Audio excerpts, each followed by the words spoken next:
Este podcast é produzido pelo Correio Brasiliense. É preocupante para nós, enquanto sociedade, perceber que ainda estamos nesse nível, né? Bom, avançamos, mas parece também que estamos retrocedendo, porque a gente está em 2023 e aí o DF chega em julho de 2023 com um número de casos de feminicídio que é correspondente ao tanto que teve em 2022. Ou seja, está galopante esse aumento, né? Então, o que a gente pode fazer, né? Como que a política institucional tem lidado com isso, como que o governo tem lidado, os órgãos que lidam com as questões que perpassam as mulheres, né? É um caso emergencial. Na época da pandemia, a gente viu que eram medidas emergenciais foram lidadas para tentar conter a pandemia. E, para mim, é numa proporção muito que a gente pode comparar, né, os casos de feminicídio. O problema é que as pessoas vão naturalizando, vão procurando justificativa, mas será que não tinha amante? Como que ela era dentro do espaço privado?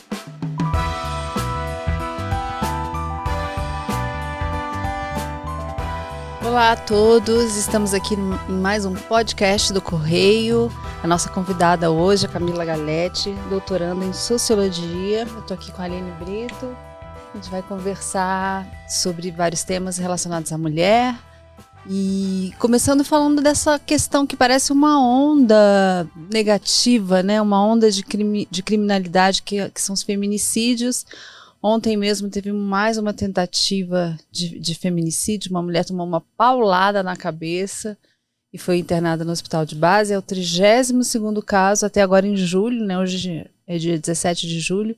A gente teve 32 casos de tentativa de feminicídio e 20, indo para o 21, porque tem um caso novo, né, Aline, que está sendo investigado de mortes, né, de mulheres. A gente fica sem entender, Camila, o que está acontecendo, assim, o que passa na cabeça de um homem para ele achar que pode ser o dono de uma mulher e praticar um crime desse? Bom, boa tarde, Ana e Aline, é um prazer estar com vocês. Infelizmente, a realidade do Distrito Federal reflete uma triste situação, né, que demonstra o quanto ainda a nossa sociedade ela é sexista, é misógina. E aí, a respeito da sua pergunta, eu acredito que essas pessoas, né, esses homens que praticam esses casos de feminicídio, eles se sentem muito confortáveis em praticarem tais atitudes, porque na prática, infelizmente, há uma insuficiência de políticas públicas que trate com seriedade essa temática, há uma sensação, um sentimento de pertencimento desses homens no que diz respeito às suas companheiras, né? Porque se a gente for ver os dados que a CPI do feminicídio do DF de 2019 e 2020 demonstraram, mais de 70% dos casos estão relacionados com maridos, companheiros, pessoas próximas, né? Ou seja, apenas um caso dos 90 casos apresentados e estudados era a vítima não conhecia a pessoa que praticou o feminicídio. Então, esses homens, eles são pessoas próximas, têm uma relação de muita proximidade, né? Enfim, como eu já mencionei, mas há para mim um sentimento de pertencimento mesmo, que eles se sentem confortáveis, né? Como se as mulheres fossem ainda propriedade privada. E aí também entra numa questão que antigamente esses tipos de casos de feminicídio eram lidados como crimes de honra, né?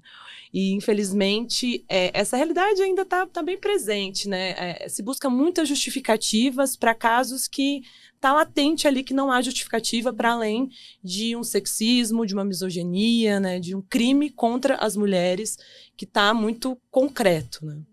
Eu me lembro de uma história de um promotor de justiça que estava me contando que ele estava num júri em Ceilândia de uma mulher que tinha sido assassinada pelo marido, várias facadas, um crime horrível, e que ele estava defendendo, né, a condenação, a pena máxima e tal. Num dado momento, o advogado do criminoso apresentou um dado novo no julgamento, que é assim, ela tinha um amante. E ele disse que viu no olhar dos jurados, assim, nossa, como se...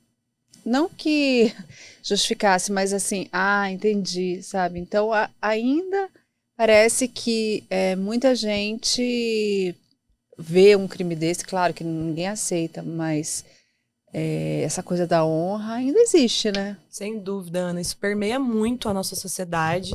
É um pouco não, é bastante triste a gente perceber que avançamos tanto nos debates que perpassam as mulheres, as questões de gênero, a gente tem uma multiplicidade de violências que foram nominadas para se pensar, não, que isso que aconteceu é violência simbólica, isso que aconteceu é uma violência psicológica. E essas violências que perpassam o feminicídio é o último estágio. Um estágio. E aí, quando alguém tenta justificar isso, é preocupante para nós, enquanto sociedade, perceber que ainda estamos nesse nível, né? Bom, avançamos, mas parece também que estamos retrocedendo, porque a gente está em 2023, e aí o DF chega em julho de 2023 com um número de casos de feminicídio que é correspondente ao tanto que teve em 2022.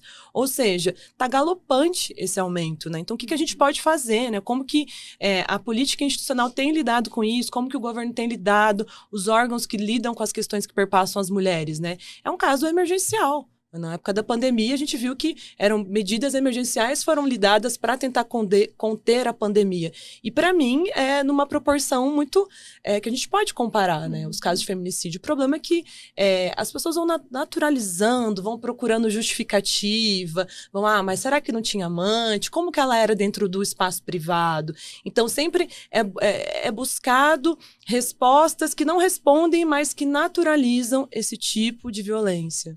E eu tenho percebido, né, que com as redes sociais, o debate sobre os direitos das mulheres, o empoderamento feminino, tem sido bem mais presente. Parece ser uma pauta constante, uma pauta diária nas redes sociais. Sempre aparece um vídeo de alguém falando sobre isso, né, o empoderamento das mulheres. Mas quando a gente vai olhar os dados de violência, e não só de feminicídio, mas de violência sexual, de violência doméstica, parece que não tem sido suficiente falar sobre o empoderamento da mulher. É realmente isso? Não tem sido suficiente ou estamos falando de uma forma errada? Como precisa ser falado? Bom, Aline, seu questionamento tem várias camadas, né? Na minha pesquisa de doutorado que está se finalizando na Universidade de Brasília, eu tenho lidado com a ascensão de narrativas, de mobilizações masculinistas, né? E isso se dá, né, principalmente pelo fato que, ao passo que as mulheres avançaram na visibilidade de suas pautas, na disseminação de informação via rede social, enfim, as mídias não hegemônicas, mídias independentes, né, os coletivos de mulheres, ao passo que isso aumenta, também aumenta uma reação, né, para tentar conter a informação, para buscar uma manutenção, né, dessa estrutura patriarcal, né, ou seja, muitas vezes é tratado também como mimimi, né, o número de violência. Eu lembro que durante a pandemia, os índices de violência doméstica aumentaram muito, né, e isso muitas vezes foi menosprezado por lideranças políticas. Não é bem assim, se tem mulher apanhando em casa é porque não tem comida em casa, enfim, né, sempre buscando, retomando aquilo que a gente discutiu no início, uma justificativa para isso, como se fosse algo menor. Então, assim, não acho que a estratégia de comunicação está errada, a gente tem que utilizar todos os meios mesmo, podcasts, jornais, influencers que dominam essa pauta. O problema é que, concomitantemente com isso, há também uma reação de tentativa de menosprezar. Não é bem assim. Será que esses dados são válidos mesmo, né?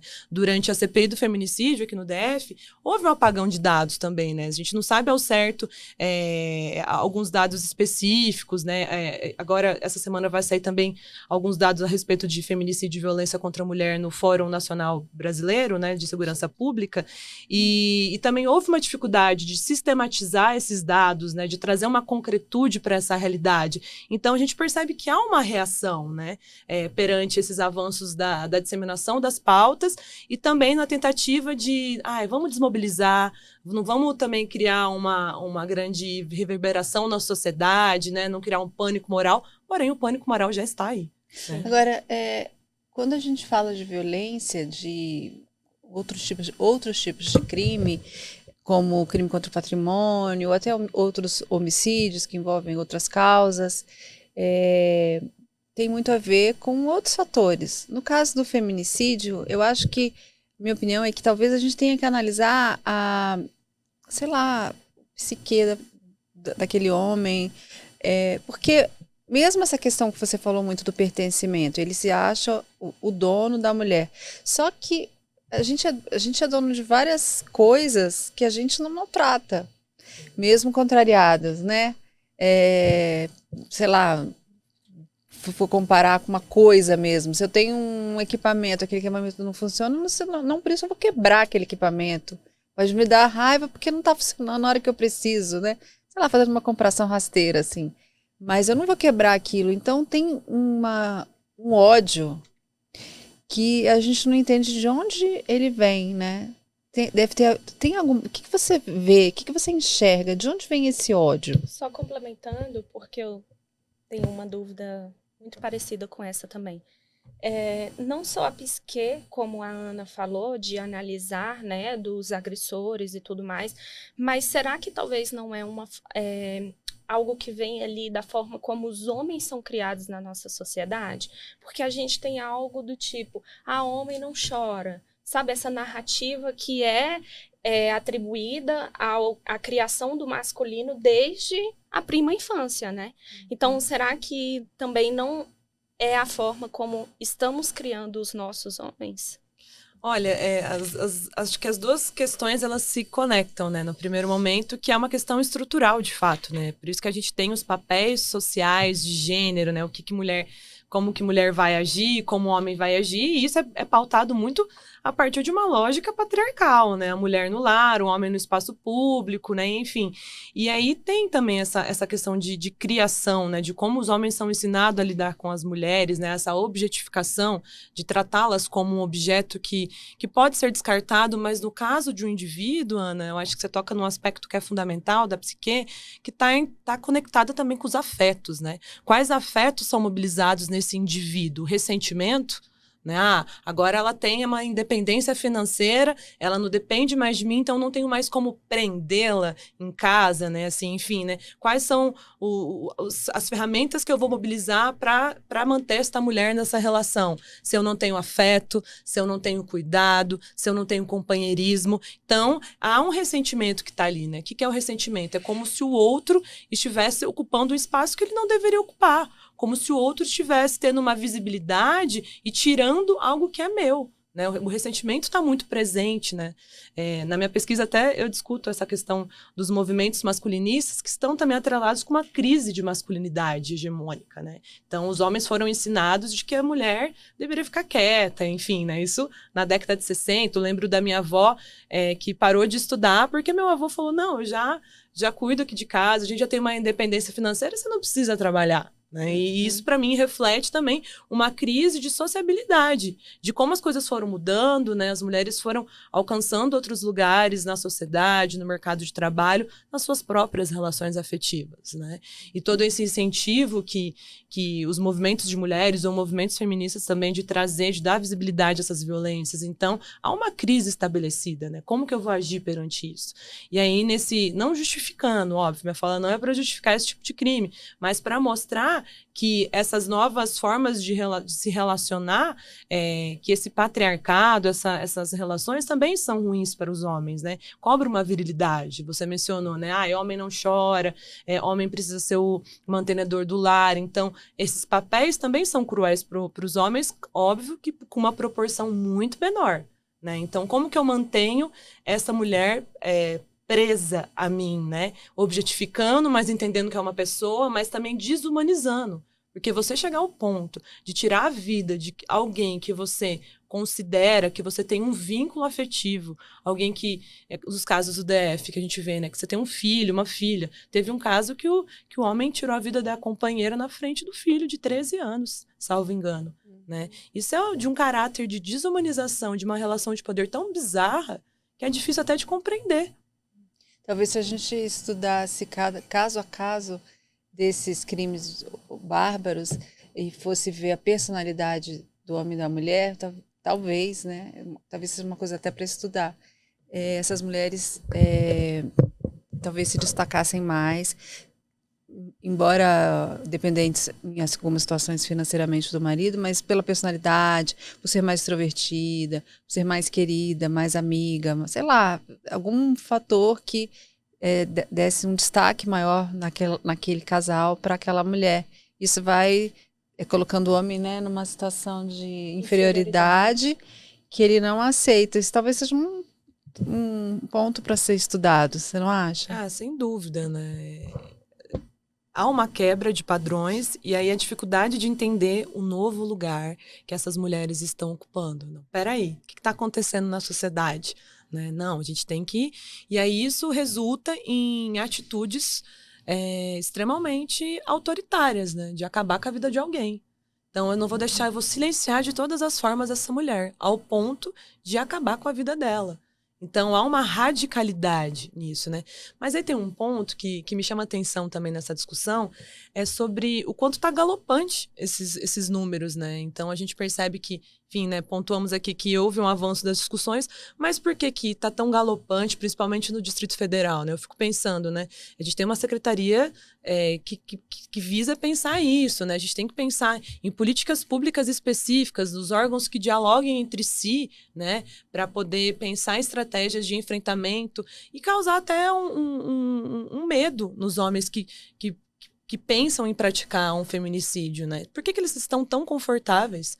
Né? Eu vi que eu estava até dando uma olhada no relatório da CPI aqui do DF, e aí eu vi que 48% das vítimas que foram mortas pelo feminicídio tinham uma medida protetiva de urgência. E esses casos atuais também. Boa parte dessas mulheres tinham medida protetiva, ou seja, a polícia, enfim, né, os órgãos já tinham dimensão que poderia acontecer alguma coisa. Nada é do nada. Né? Tem ali um histórico de violências, né?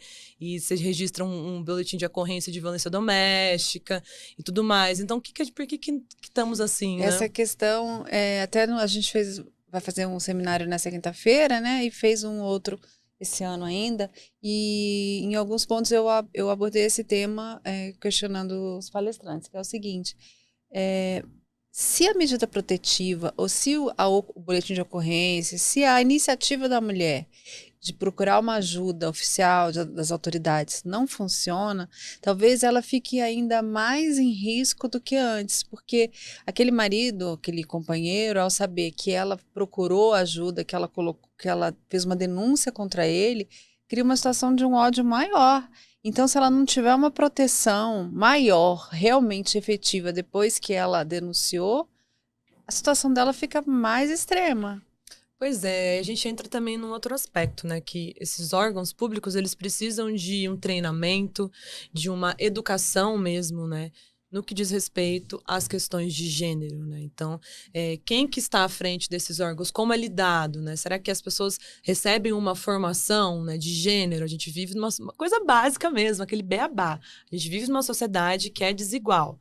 E isso é uma questão concreta, né? Mulheres estão morrendo pelo simples fato de serem mulheres e não quererem mais estar em determinadas relações. Então tem algo muito errado aí, né? Então como a gente vai lidar para cuidar da integridade física dessa mulher, né? Como que esses órgãos vão lidar com a família, né? Tem lugares que acolhem, né, essas mulheres, mas como que dá esse acolhimento, né? Como que na prática isso se estabelece? Então, de fato, eu concordo muito com você que às vezes essas mulheres podem até estar mais expostas à violência, né? Porque também não há um treinamento, um cuidado. A gente está falando de vidas, a gente está falando de objetos, de coisas, a gente está falando de mulheres que encerram toda uma trajetória de vivência, de afetividade com seus filhos, com seus familiares, por causa que um homem se sentiu confortável em tirar a vida dela, né? Agora, Camila, sobre esse como, ainda falando, né, sobre narrativas, eu penso, assim, que em relação a conscientização mesmo desses crimes violentos contra as mulheres, principalmente o feminicídio, a violência doméstica, é tudo muito focado na mulher. Por exemplo, mulher denuncie. Enfim, para que a mulher procure uma ajuda, e óbvio, isso tem que existir mesmo. Mas pouco ou quase nada, ou nada, se fala sobre o papel do homem nisso também, né? Então, talvez uma forma da gente mudar essa narrativa e falar, olha, homem, o que você deve fazer? Homem, preste atenção também em alguns sinais em você mesmo, sabe? Talvez isso seja uma boa estratégia. O que você acha? Você, né, focar talvez mais no perfil do homem e menos no que a mulher deve fazer, já que ela está dentro de um contexto que sobrecarrega mentalmente ela, né? E você atribuir a ela essa obrigação, mais uma obrigação. Mais uma obrigação de tantas, né? O trabalho Sim. afetivo, reprodutivo, né? Já são naturalizados e destinados às mulheres na nossa sociedade. Mas aí, Aline, tem alguns grupos, algumas pesquisas que tratam essas questões de violência que vão lidar com as masculinidades, né? De ser um espaço seguro para esses homens também lidarem com excesso de violência, né? Enfim, também pode estar ligado a outros casos, como abuso de uso de álcool, né? De álcool. Mas aí eu acho que a gente tem um problema que muitas vezes a gente patologiza muito as violências, né? A mesma coisa com o caso dos estupros, né? Fulano fez isso, deve ter algum distúrbio, deve ter alguma coisa ali fora do lugar. Muitas vezes não. Muitas vezes a realidade é outra, né? De uma pessoa que se 78% dos casos são companheiros e maridos, essas pessoas podem ser um primo nosso, um amigo, um tio, um namorado, né? Que tem comportamentos normais no cotidiano, né? Que são legais, que às vezes no público tem atitudes de que, enfim, né, são tranquilos, mas a gente não sabe o que se passa no privado. E aí cai muito naquela lógica infeliz de que em briga de marido e mulher não se mete a colher. E até hoje isso é repetido exaustivamente. Tem alguns exemplos, eu moro aqui em Brasília e no plano piloto, aí eu lembro que um pouco antes da pandemia, eu escutei uma mulher gritando no meu bloco e ninguém faz nada. Sabe? Eu fui gritar também, eu fui ver onde era. Enfim, as pessoas elas não sabem nem como agir, né? E talvez não só responsabilizar os homens, trazer consciência, mas as pessoas que estão ao redor. Os sinais são claros de casos de violência. Não é, às vezes, tão subjetivo. Às vezes está muito latente na nossa frente. O que a gente faz para constranger esses homens? Acho que é uma questão para a gente pensar enquanto sociedade, de trazer consciência, de mostrar, se você fizer isso, para além de ser algo extremamente autoritário, você acabar com a vida de alguém, você tem que pensar o que as mulheres significam para você no seu cotidiano, né? O que você entende por ser mulher. Então, trazer a consciência e também responsabilizar a comunidade, as pessoas ao nosso redor sobre isso, quebrando essa máxima de que em briga de marido e mulher não se mete colher, também é uma saída, né, de gerar consciência. Agora é um ódio tão grande. Eu tenho sempre uma dúvida, que eu sempre questiono, pergunto aos promotores de justiça, às pessoas da segurança pública, uma coisa que eu tenho muita curiosidade, é assim, uma pessoa que sabe que se ela matar outra, ela vai também, de certa forma, destruir sua própria vida, né? Não da forma como ele destruiu a vida da mulher, que deixou de existir, mas destrói, ele vai responder por isso, ele vai ser segregado da sociedade, ele vai cumprir uma pena, a vida dele também vai ficar destruída. Mas isso não impede.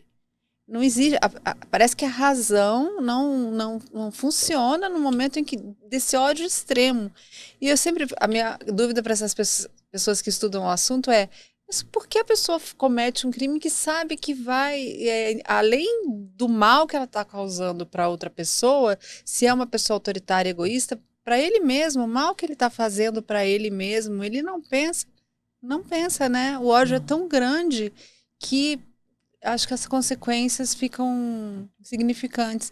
Então, dentro desse contexto, adianta aumentar a pena?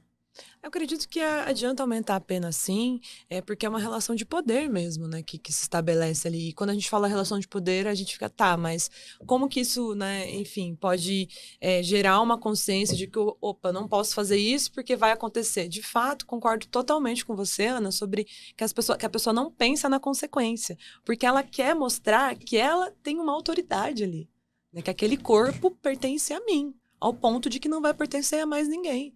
É uma relação, não gosto de usar a palavra doentia, que senão a gente entra na questão de patologizar, mas é uma relação mesmo de mostrar, uma relação falocêntrica, de mostrar sou homem, tenho virilidade, sustento isso, né, independente das consequências que podem me causar consequências de eu não ser mais ressocializado na sociedade. Mas eu acredito, sim, eu não sou muito punitivista, mas se a gente tem leis que perpassam, a gente tem que pensar como mobilizá-las para deixar a sociedade mais segura também para as mulheres. Né? Porque se está galopante o índice de feminicídio, a gente tem que rever. Pelo menos tirar essas pessoas do convívio social, que elas fiquem presas, né? Sim. Ou fazer algo muito pontual, né? No Distrito Federal. Pactos de emergência, algo que vai repensar, né, como a gente tem lidado, né? Repensar, fazer algo e ir testando outras formas, porque o que se estabelece, o que a gente está vendo, que como tem sido lidado, não dá. Sim.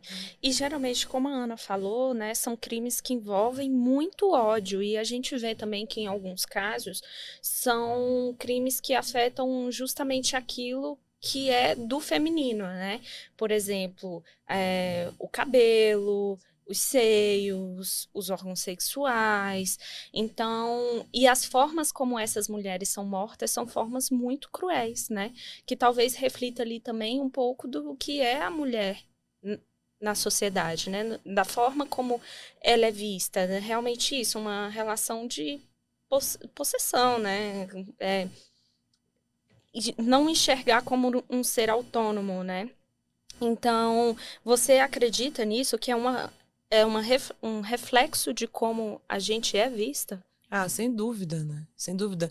Essa relação de objetificação, né? Você mencionou, é sempre tão cruel e grotesco a forma como essas mulheres são mortas, facadas, não é uma facada, não é um tiro.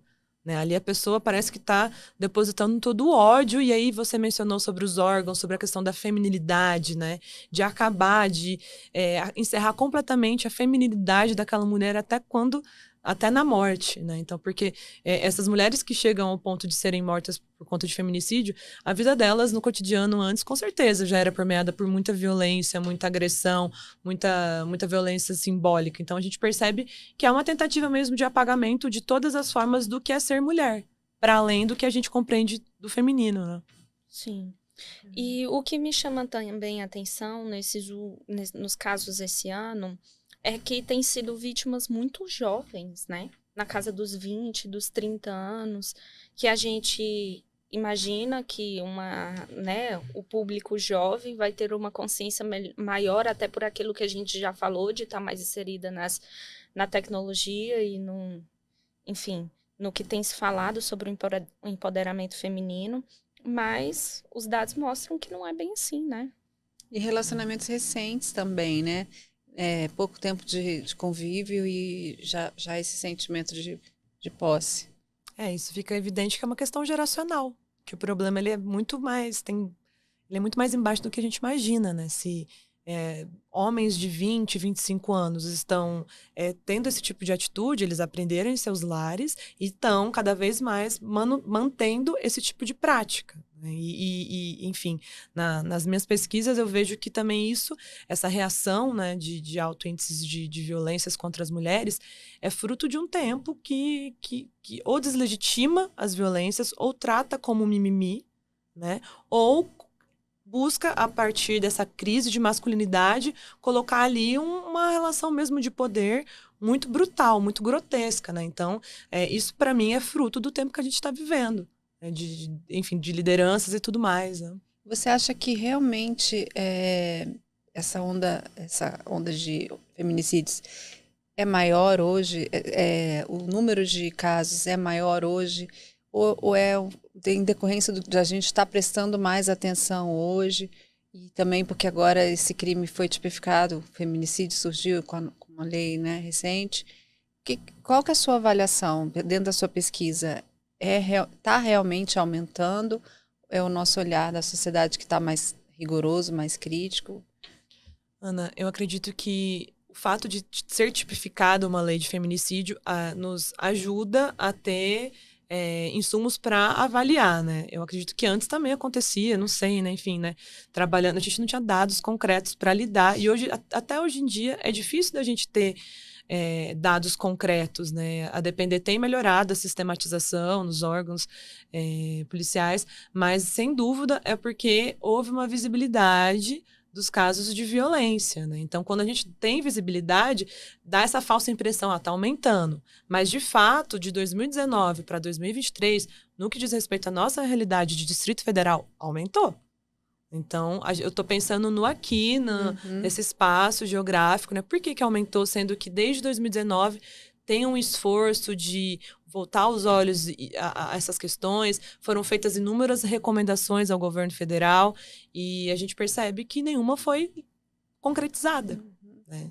Como que é a sua história? Conta pra gente um pouco da sua história de vida, assim, como é que você começou a se interessar por esses temas? Você nasceu em Brasília? Fala um pouquinho de você. Não, com esse seu sotaque, você...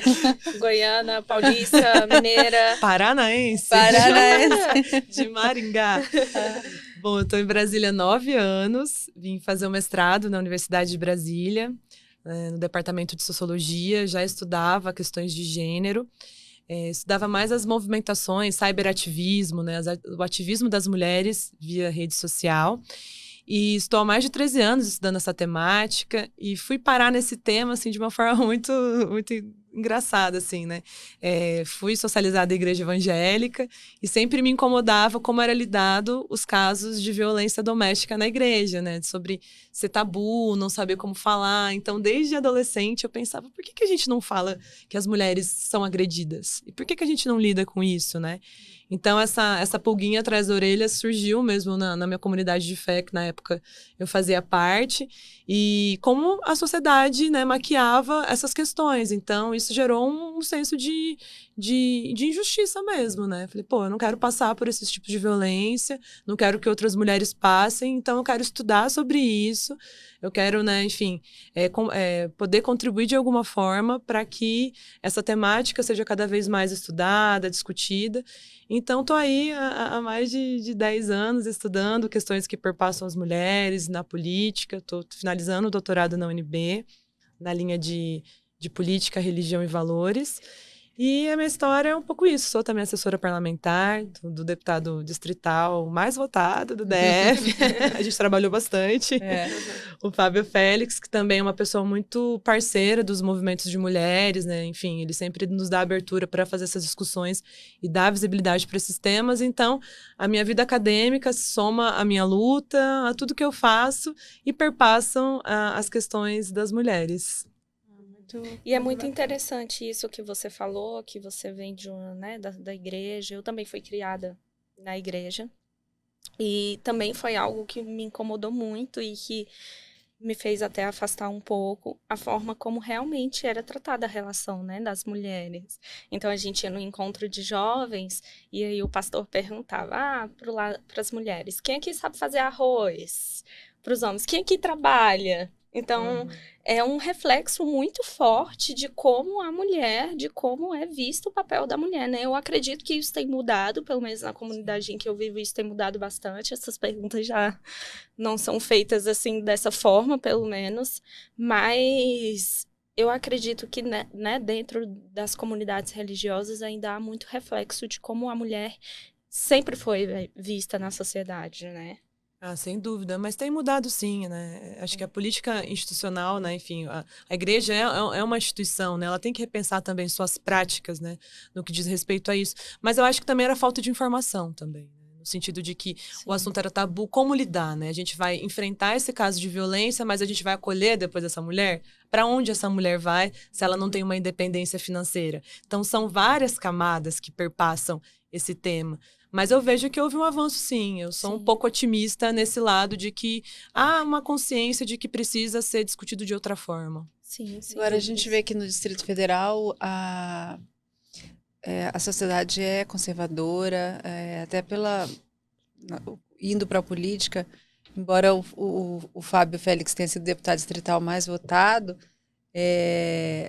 o Bolsonaro ganhou as eleições aqui, o Ibanez, que era o candidato dele, né, que apoiou, também ganhou no primeiro turno. Então, essas pautas conservadoras são muito fortes no Distrito Federal.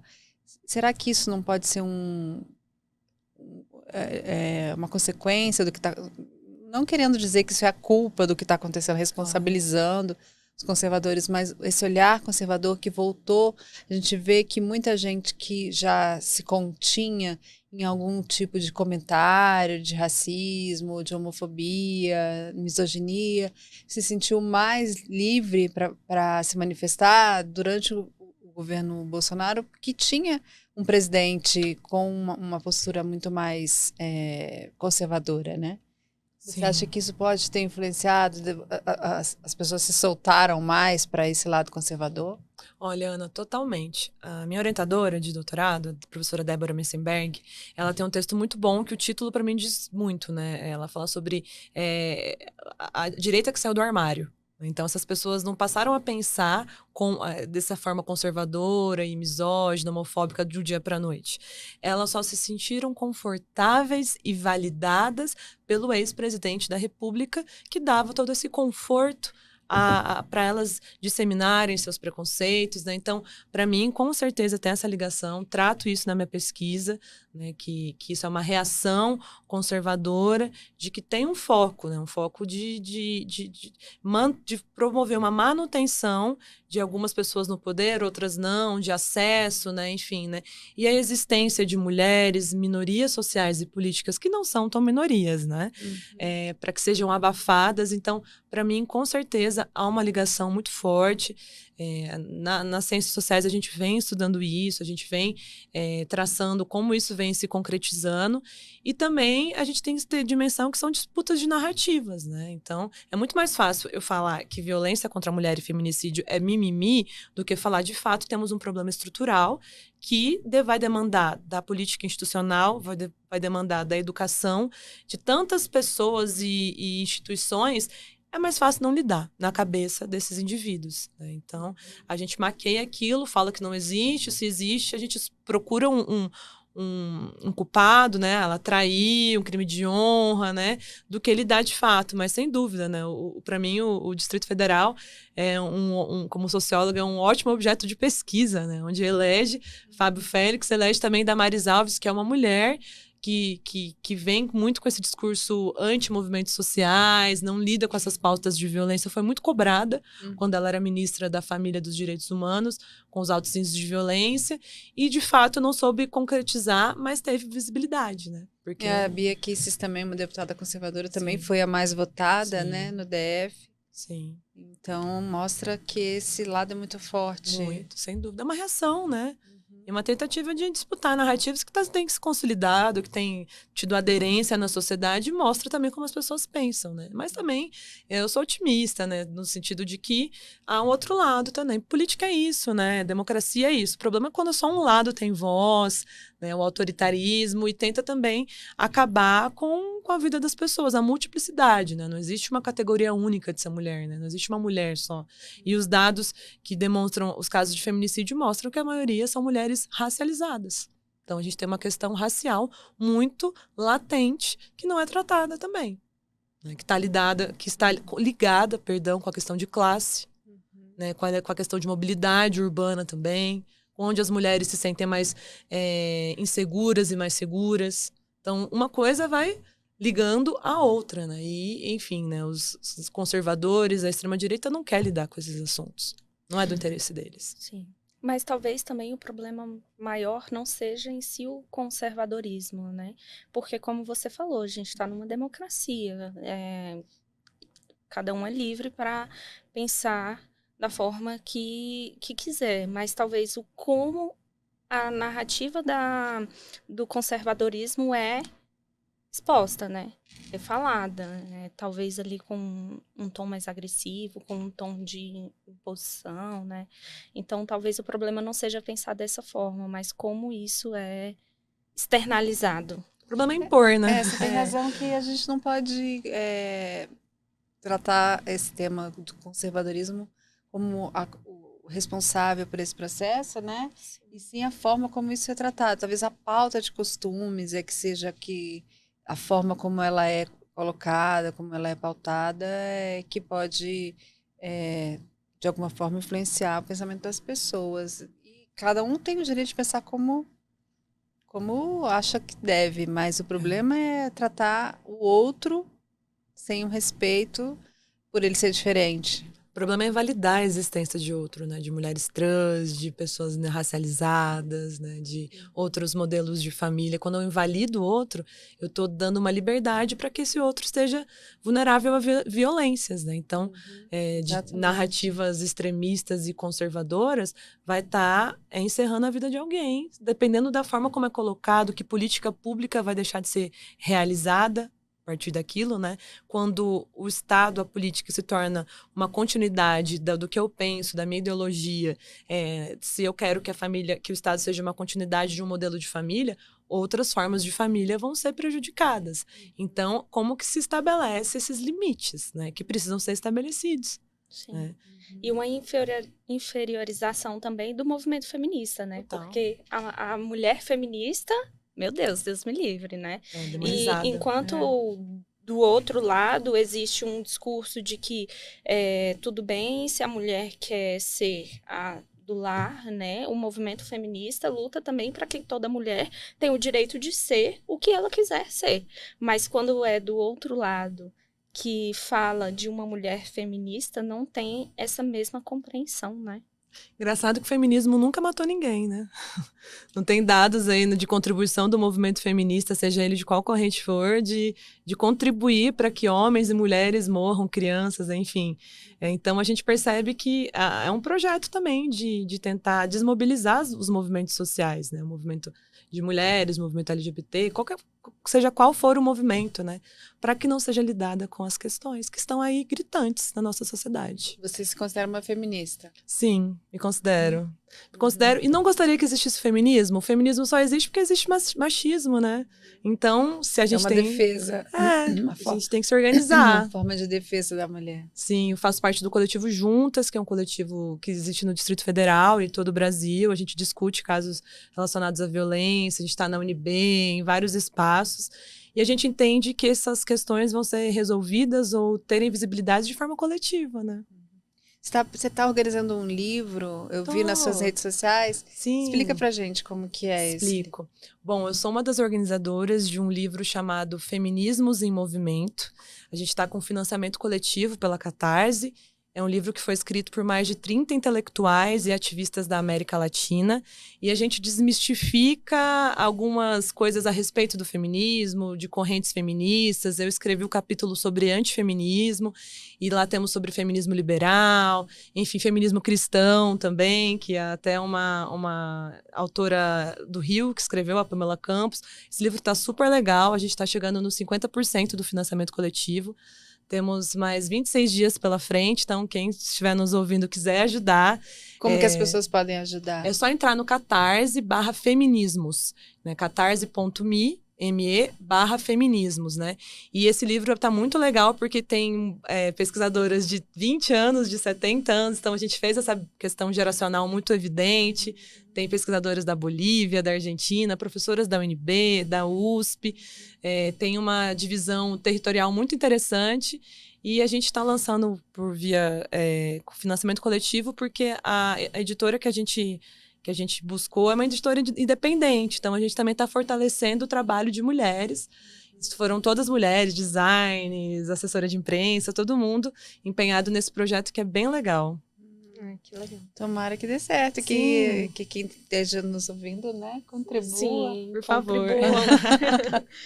E você, para a gente finalizar, eu queria que você falasse um pouco de como você vê esse papel do feminismo no DF aqui. Como é que você acha que está bem representado na política do DF? Olha, daria uma pauta para outro podcast. Outro podcast, Ana. Olha, é complicado, né? Tanto na Câmara Distrital como na Câmara Federal, a gente tem figuras que, infelizmente, de mulheres que aderiram a uma narrativa muito antifeminista, que não estão com os olhos tão voltados às questões de violência, de homofobia, porque daí entra numa questão de representatividade, né? Será que a gente precisa de mais mulheres na política ou mulheres comprometidas com pautas que nos perpassam, né? Então, eu acho que a nossa realidade, uma opinião de pesquisadora, de mulher e de militante, ainda está um pouco triste. A gente precisa ter mais representantes comprometidas com essas pautas, que levem com seriedade, né? E que tenham uma narrativa que não menospreze essa infeliz realidade de tantas violências que mulheres são acometidas cotidianamente, né? Então, ao meu ver, infelizmente, do DF, a gente ainda caminha a passos muito ínfimos, né? Para que isso se estabeleça num cenário melhor.